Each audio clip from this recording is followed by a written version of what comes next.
Au sommaire de cette édition au Kenya, ils ont voté en masse mardi pour des élections générales qui se sont déroulées sans incident. L'opposition a contesté les résultats provisoires donnant le président sortant en tête. Le nouvel envoyé spécial de l'ONU en Libye a exprimé son soutien aux missions navales italiennes dans les eaux territoriales libyennes, des manœuvres pourtant dénoncées par les défenseurs des droits de l'homme.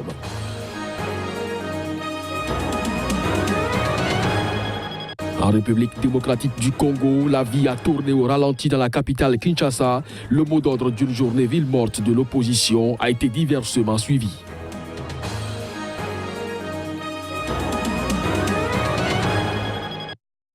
C'était là le sommet du journal. Bonjour à chacun, bonjour à tous et merci donc de nous préférer sur Sika pour vous informer. On démarre donc cette édition par le Kenya où l'opposition a rejeté mercredi et qualifié de fictif les résultats provisoires de l'élection présidentielle donnant son candidat Raila Odinga nettement devancé par le chef de l'État sortant Uhuru Kenyatta. Nous suivons donc le chef de file de l'opposition kenyane. La coalition de la NASA est préoccupée par le fait que l'IEBC ait diffusé des résultats de partout dans le pays qui ne sont pas appuyés par des formulaires 34A, comme l'exige strictement la loi. En attendant, les résultats inexacts et illégaux continuent d'être diffusés. Le système a échoué. C'est la machine qui vote.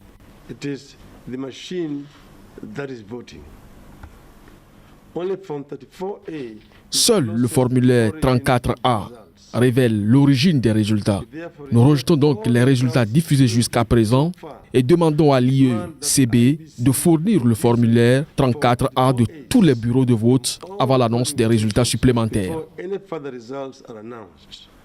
On reste au Kenya où ils ont voté en masse mardi pour des élections générales qui se sont déroulées sans incident notable. Le dépouillement de l'élection présidentielle a commencé dans la soirée d'hier et les résultats s'annoncent indécis entre le sortant Uhuru Kenyatta et son rival de l'opposition Raila Odinga.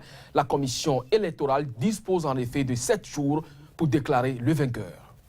Les Kenyans se sont déplacés en nombre mardi pour des élections générales. Un scrutin qui s'est globalement déroulé dans le calme et sans incident notable. Les dépouillements ont débuté dans les bureaux de vote qui ont fermé à 14h GMT. Quant aux bureaux qui avaient ouvert tardivement, ils sont restés ouverts pour une durée équivalente au retard. Le bon déroulement du scrutin a valu à la commission électorale les félicitations de la coalition d'opposition qui n'avait pourtant pas ménagé ses critiques à son encontre lors de la campagne. Quelques 19,6 millions d'électeurs étaient convoqués aux urnes pour départager le sortant Uhuru Kenyatta et son opposant Raila Odinga. Un second tour entre les deux hommes est techniquement possible, mais jugé peu probable par les instituts de sondage. Les premiers résultats provisoires ont commencé à tomber en fin d'après-midi.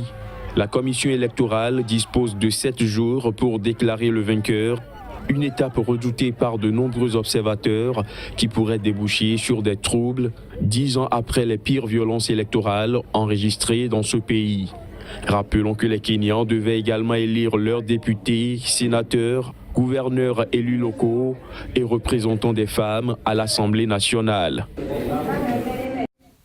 Direction la Libye, en bref sur image, le nouvel envoyé spécial de l'ONU en Libye a exprimé son soutien aux missions navales italiennes dans les eaux territoriales libyennes. Une mission qui vise à aider le pays à combattre les passeurs et réduire le nombre de migrants qui naviguent vers l'Europe depuis les eaux libyennes. Ces missions navales italiennes dans les eaux territoriales libyennes sont pourtant dénoncées par les défenseurs des droits de l'homme. Ces derniers estiment pour leur part que la politique italienne de renforcer les gardes-côtes libyennes pour intercepter les migrants avant qu'ils ne gagnent les eaux internationales abandonne donc des milliers de personnes qui ont droit à l'asile aux violences des milices. Nous écoutons un extrait des propos du nouvel envoyé spécial de l'ONU pour la Libye, Gassana Salavé.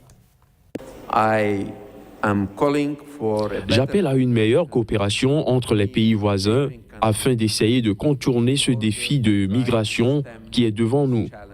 Je suis certain que certaines discussions ont eu lieu en Libye à propos du plan italien d'envoyer des navires en eau territoriale libyenne pour combattre les passeurs.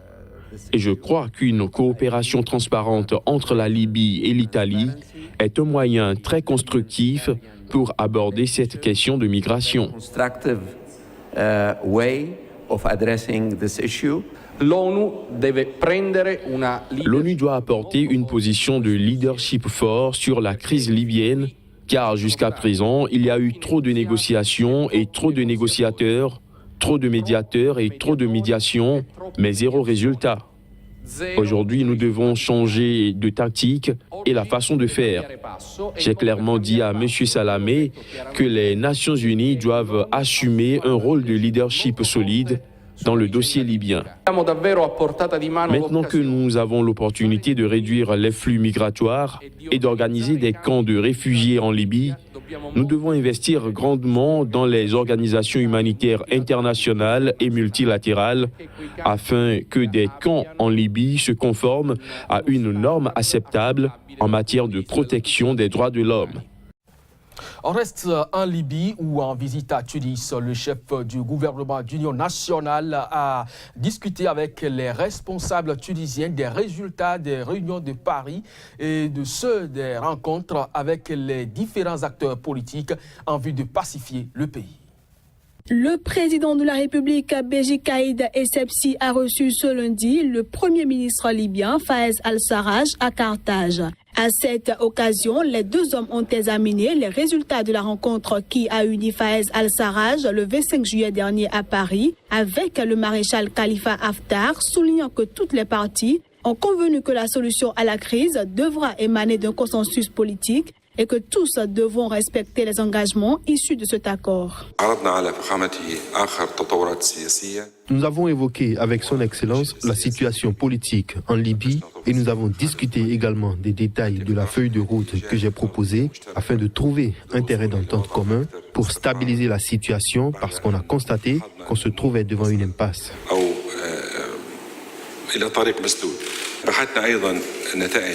Nous avons évoqué également les résultats de la réunion de Paris et ceux des rencontres avec les différents acteurs politiques qui se sont tous mis d'accord sur le fait qu'il n'y a pas une alternative à la solution politique. Tous les acteurs politiques doivent être à la hauteur des enjeux pour trouver une solution globale. La rencontre entre les deux hommes a également été l'occasion de revenir sur la coopération entre les deux pays et les moyens de renforcer et de développer la collaboration dans les domaines économiques et sécuritaires. En République démocratique du Congo, cette fois, la vie a tourné au ralenti dans la capitale Kinshasa. Le mot d'ordre d'une journée ville morte lancée hier pour mardi a été donc diversement suivi. Sans être à l'arrêt, l'activité économique a tourné au ralenti en matinée dans la capitale où l'opposition avait invité les habitants à rester chez eux pour paralyser l'économie. Plusieurs commerces sont restés fermés, de même que des banques. Il s'agit de la première d'une série d'actions projetées par l'opposition pour tenter d'obtenir le départ du président Joseph Kabila. Nous vous proposons de suivre ici la réaction de quelques Kinois après cette première action de l'opposition. Nous réclamons que le président de la commission électorale sorte le calendrier global et qu'il nous conduise aux élections. Parce qu'actuellement, on a le sentiment qu'ils n'ont pas l'intention d'organiser les élections. C'est pour cela qu'on a participé à cette ville morte pour démontrer que nous ne sommes pas contents des gouvernants. Les politiciens doivent quand même comprendre qu'il y a des gens qui vivent au quotidien et d'autres qui vivent de façon mensuelle. Alors on ne doit pas priver les gens de leur mode de vie. On ne doit pas préjudicer les lois des autres. Les chambres froides refusent de vendre, elles ont toutes fermé. Les gens ont peur qu'on les pille, donc on se débrouille pour trouver un peu de marchandises. Au Soudan du Sud, après des semaines de combat ayant forcé des milliers de civils à quitter la zone, l'armée a pris la ville de Pagak, principal bastion des forces rebelles. L'information émane à la fois de l'armée et des rebelles. La prise ce dimanche de la ville de Pagak, dans l'est du Soudan du Sud par l'armée, est un coup symbolique important porté au mouvement rebelle. C'est ce qu'a estimé Alan Boswell, analyste indépendant spécialiste du Soudan du Sud. En effet, Pagak a été le quartier général de la rébellion pratiquement depuis le début du conflit. Pour rappel, d'intenses combats opposant l'armée fidèle au président Salva Kiir, aux forces loyales au chef rebelle et ancien vice-président Riek Machar ont débuté début juillet dans cette région proche de l'Éthiopie. Le chef de la mission de l'ONU au Soudan du Sud avait indiqué à la mi-juillet que les combats en cours aux alentours de Pagak avaient forcé 5000 personnes à fuir vers l'Éthiopie voisine. Indépendant depuis juillet 2011, le Soudan du Sud a plongé en décembre 2013 dans une guerre civile qui a fait des dizaines de milliers de morts et plus de 3,7 millions de déplacés. Au Bénin, pour mettre un terme à cette édition, Amnesty International milite pour la prise d'un décret du gouvernement, un décret nécessaire pour commuer en peine d'emprisonnement les sentences capitales des personnes qui attendent actuellement dans le quartier des condamnés à mort. Ils sont en effet 14 personnes toujours détenues dans le quartier des condamnés à mort malgré l'adhésion du pays au deuxième protocole facultatif sur les droits civils et politiques. Plus de précisions à travers ce reportage. Au Bénin, 14 personnes se trouvent toujours emprisonnées dans le quartier des condamnés à mort, malgré l'adhésion du pays depuis 2012 au deuxième protocole facultatif relatif aux droits civils et politiques visant à abolir la peine de mort. Si le gouvernement béninois s'est engagé à ne pas exécuter ces prisonniers détenus dans des conditions exécrables depuis au moins 18 années, il tarde toutefois à prendre un décret pour commuer en peine d'emprisonnement leur sentence capitale. En cas d'entrée dans le protocole, nous avons deux conditions qui s'activent. La première condition, c'est de pouvoir arrêter les exécutions. Or, depuis 1987, le Bénin n'a plus exécuté personne au Bénin.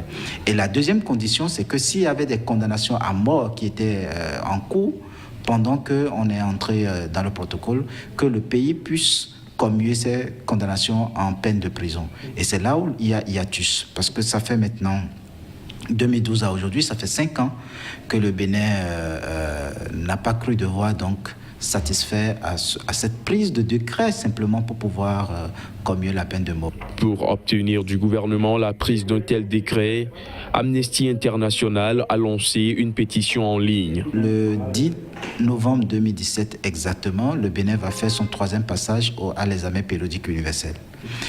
Et en 2008 et en 2012, des recommandations sont revenues au pays par rapport à la commutation des peines et à la mise à jour du cadre législatif.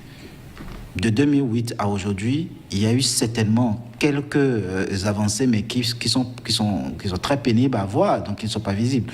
Donc, à la veille de ce 3e passage, il est important que, n'ayant pas pu se faire entendre à l'intérieur du pays, que nous puissions faire cette action d'envergure mondiale pour pouvoir alerter d'abord les pays qui ont fait plusieurs fois et à maintes reprises les recommandations au Bénin. Le Bénin se prépare à adopter un nouveau code pénal qui devait prendre en considération l'abolition de la peine capitale. Pour Amnesty International, il serait plus utile de traiter la commutation des peines de façon administrative et prendre ensuite le temps d'adopter un code pénal consensuel qui respecte les droits humains. Voilà qui met donc un point final à cette édition. Merci à vous de l'avoir suivi. L'information se poursuit sur SICA et nos différents sites. À très bientôt.